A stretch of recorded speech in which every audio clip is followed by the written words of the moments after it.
Bonjour, bienvenue. Merci à toutes et à tous de nous rejoindre. On parle tout d'abord de corruption. La Côte d'Ivoire et le Burkina Faso voient dans la même direction. Les organes chargés de la lutte contre ce phénomène vont travailler de concert. Une rencontre a eu lieu à cet effet. Elle a débouché sur la signature d'un protocole d'accord. Lanciné Bakayoko. Ce protocole d'accord opérationnel d'assistance mutuelle et d'échange d'informations vise à formaliser les relations ivoiro-burkinabé, précisément en matière de lutte anticorruption. Le document, subdivisé en 3 sections, est composé de 13 articles. Tout en respectant la souveraineté aussi bien du Burkina Faso que de la Côte d'Ivoire, la Convention a pour objectif de créer les conditions d'une meilleure coopération entre les 2 institutions en vue de prévenir, détecter, enquêter, combattre efficacement la corruption dans ces manifestations transfrontalières. Dans cette bataille, il faut que tous les acteurs se donnent la main pour que nous puissions créer un maillage serré afin d'endiguer les coups de boutoir de la corruption. Cette coopération bilatérale entre le Burkina Faso et la Côte d'Ivoire marque le début d'un vaste chantier destiné à la mutualisation des efforts, notamment au niveau de la sous-région ouest-africaine. Un projet porté par la Haute Autorité pour la bonne gouvernance. La lutte contre la corruption s'inscrit aujourd'hui comme une priorité dans toutes les politiques de développement de nos différents États. Dans un monde de plus en plus ouvert, où la concurrence est marquée par une évolution forte des technologies de l'information et de la communication, les flux financiers d'investissement privés sont davantage orientés vers les pays qui réalisent les meilleures performances en matière de bonne gouvernance et de lutte contre la corruption. Cette visite de travail a également permis aux 2 institutions d'analyser ensemble des dossiers communs et surtout de partager les expériences. Luc Marius Ibriga a sollicité l'appui de Ngolo Coulibaly au niveau de la stratégie burkinabé de lutte contre la corruption en cours d'élaboration. Nous sommes en pleine rentrée scolaire, au moment où certains parents d'élèves sont en proie à quelques difficultés financières. Les préscolaires apparaissent comme une bouffée d'oxygène. Cependant, des économistes pensent qu'ils sont peu rentables. On voit cela dans EcoPlus avec Dangui Dangui.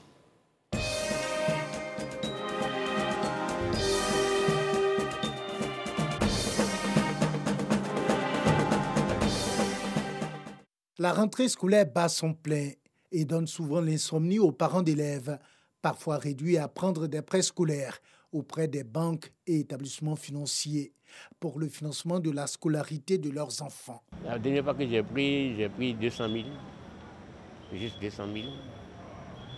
Comme ça, tu rembourses pas autour de 25 000, quelque chose comme ça, donc c'est pas compliqué, quoi. Les banques nous financent pour aider à faire rentrer les enfants. Ça arrange beaucoup les parents. Une fois pris ça, ça m'a arrangé beaucoup. Beaucoup d'Ivoiriens interrogés, même ceux qui n'ont pas encore contracté de prêt scolaire, n'y voient aucun inconvénient. Oui, un prêt scolaire, c'est bien. Ça permet aux personnes quand même de pouvoir scolariser leurs enfants. Ça donne un souffle quand même au budget de chaque foyer. Ce n'est pas tout le monde quand même à qui c'est facile. C'est une bonne chose. Vous pouvez aider quand même les démunis.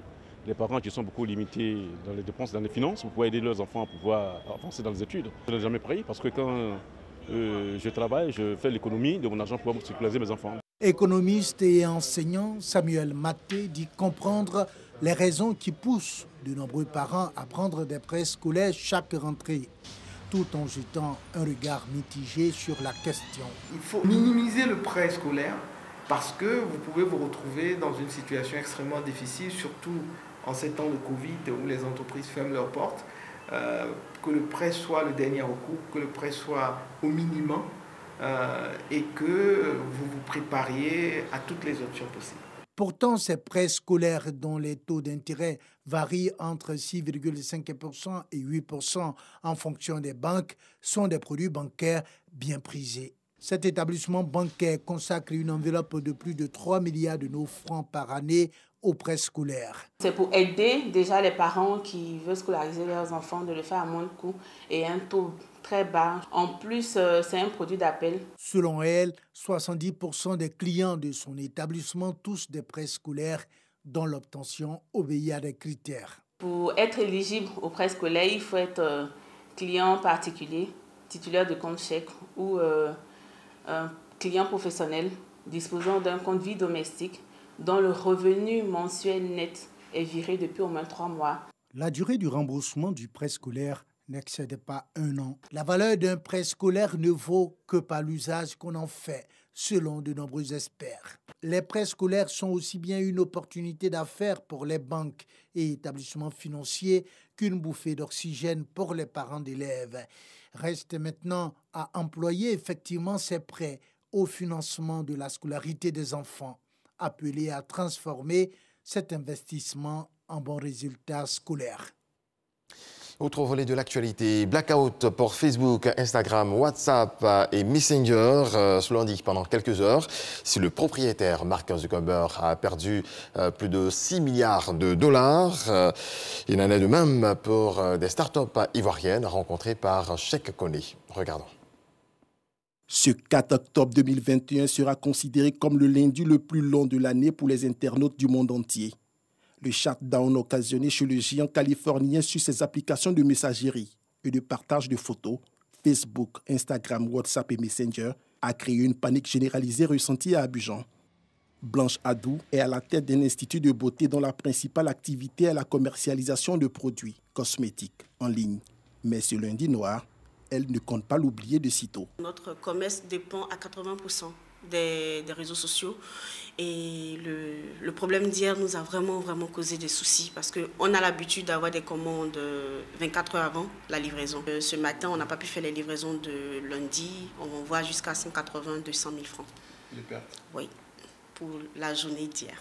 Depuis 3 ans qu'elle s'est lancée dans ce business, les réseaux sociaux ont toujours représenté la meilleure alternative pour booster ses ventes. Mais depuis, elle déchante. L'impact de ce bug mondial ne s'est pas seulement fait ressentir chez les vendeurs en ligne. Les entreprises de services spécialisées dans la formation et le conseil ont elles aussi été touchées. Au niveau formation, ça n'a vraiment pas impacté parce qu'on utilise d'autres plateformes pour pouvoir réaliser nos formations qui ne sont pas forcément en présentiel. Mais sur la partie conseil, ça a vraiment pénalisé certains de nos clients qui ne pouvaient pas malheureusement communiquer avec le client. On a une cliente, elle avait du mal vraiment. Il y avait des clients qui avaient commandé, mais comme ça ne marchait pas, elle ne pouvait pas appeler les clients, elle ne pouvait pas valider ses commandes. Donc plus d'une dizaine de commandes qu'elle n'a pas pu honorer hier. Donc c'est un manque à gagner. Dans l'ensemble, de nombreux usagers ont subi le coup. Chacun y va de sa mésaventure. Et je me suis dit que c'est mon téléphone qui avait un problème. Donc j'ai essayé de réinitialiser mon téléphone alors qu'il n'y avait pas de réseau. Donc mon téléphone s'est déprogrammé. Et j'ai passé toute la journée auprès de ces jeunes-là. J'ai même acheté encore un téléphone suite à cet incident. Bon, il faut dire que ça a gâté le moment passé. On n'arrivait pas à coordonner nos trucs, gérer nos business, correspondre avec des gens de l'autre côté et tout. Pour les spécialistes du digital, les pertes économiques enregistrées doivent contribuer à réduire la dépendance aux réseaux sociaux. Tous les secteurs vitaux, tous les métiers ont été impactés hier. De l'e-commerce, en passant par la santé, en passant par la livraison, en passant par la sécurité, en passant même par l'information. Tous les métiers ont été impactés par le bug d'hier. Et on ne veut pas trop rentrer dans les chiffres, on attend d'avoir confirmation, mais il faut tourner autour de 500 millions de pertes hier en 5 heures de temps. Donc ce qui fait qu'aujourd'hui, il est recommandé pour une entreprise ou bien pour une organisation, une institution, de varier les plateformes digitales. Deuxièmement, il ne faut pas aussi tout se digitaliser. Nous sommes quand même des humains.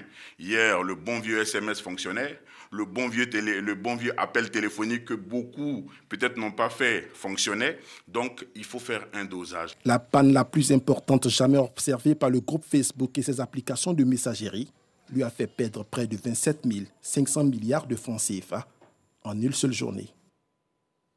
Eux aussi ont beaucoup perdu. Les sinistrés de la tornade survenue le 2 septembre dernier dans le département de Tiébissou reçoivent du soutien. La ministre de la Solidarité et de la lutte contre la pauvreté a traduit la compassion du gouvernement aux sinistrés du village d'Abé, on le disait, dans le département de Tiébissou. Le point de Salimatou Dia.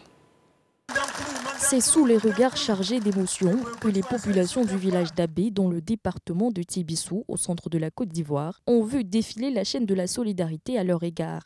Une solidarité du gouvernement après le passage de vents violents le 2 septembre dernier, décoiffant la toiture de 38 maisons de plusieurs villages. Ce lundi 4 octobre, les tam-tam parleurs ont annoncé l'arrivée de la ministre Belmondo Dogo, porteuse du message de compassion du gouvernement. Nous sommes ici aujourd'hui, au nom du président de la République, à porter le réconfort et le soutien du gouvernement pour vous dire Yako. Yako pour cette tornade, Yako pour les parents qui n'ont plus de maison, mais grâce à Dieu et au soutien de tous, ont pu reconstruire leur maison. Mais merci à Dieu surtout parce qu'à Abem, ma grande crainte était les pertes en vie humaine. Et nous avons été rassurés qu'il n'y a eu aucune perte en vie humaine. Des kits alimentaires ainsi qu'une enveloppe ont été remis aux sinistrés en guise de soutien. Ces derniers n'ont pas manqué d'exprimer leur reconnaissance au gouvernement. Les élus locaux, à leur côté, ont rappelé la solidarité entre frères et sœurs du village d'Abé qui a prévalu aux premières heures du sinistre. L'Afrique représente 66% des décès maternels. Pour réduire donc ce taux, l'Organisation mondiale de la santé, OMS, a donné des directives. Elles font l'objet d'une rencontre des membres de la Société africaine de gynécologie et obstétrique. Kader Sogodogo. Avec 66% de décès maternels, l'Afrique reste le continent le plus affecté dans le monde. Les dernières statistiques réalisées en la matière ne sont d'ailleurs pas reluisantes pour la Côte d'Ivoire. Plus de 600 décès pour 100 000 naissances vivantes. Des directives pour sortir de l'ornière existent et sont à l'ordre du jour de cet atelier de Yamoussoukro entre la Société africaine de gynécologie obstétrique et l'Organisation mondiale de la santé, OMS.